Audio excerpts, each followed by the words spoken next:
Do we need to start having more open and frank discussions about what we mean by terms such as the best available knowledge of the time and how that's conveyed?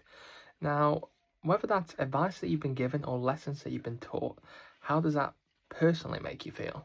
But when you think about it from a research context, we only know what we know, and as a result, we can only really advise and teach people on that available information. However, research is constantly evolving and constantly developing. It's going into greater depth in various different disciplines.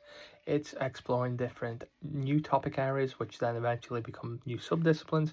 It's developing different methodologies, products, tools that effectively use this area of knowledge, and that goes across the various different disciplines such as STEM, the humanities, and the arts, because all of those fields are continuing to develop new areas of insight and new areas of knowledge.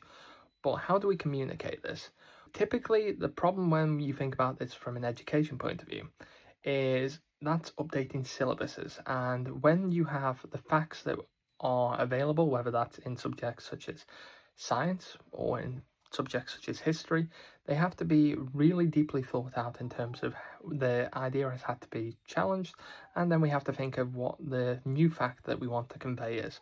And that can be a challenging side from an education point of view, and as a result, particularly, it's a lot easier to think about it from how we convey the fact as a right, wrong, yes, no, very clear cut answer. But we don't necessarily want to look at it as nuance, as something that's continuing to develop. And that's something that we need to explore in more detail because it's the best available knowledge that we have available. Now, when you think about this more broadly in terms of advice that is given, when we're thinking about different information that is available, let's say 10 years ago, 5 years ago. Now we have new data, we have new information, and that changes the advice that is available to various professionals who use it.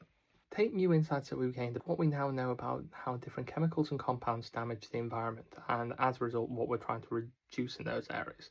And equally, what we know more about various different things, such as how smoking can impact us, as well as different effects of medication.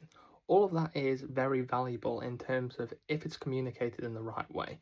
When research has been done, it's been comprehensively reviewed, it's been challenged, it's been critiqued, and it gives us greater insights into, okay, so this is the data that this study has looked at, and this is what we can infer from this information, and we can therefore compare it. But when it's presented as just a standalone article that doesn't necessarily get that critique and challenge from various different professionals and the public itself. But what's your take on this conversation around the best available knowledge of the time?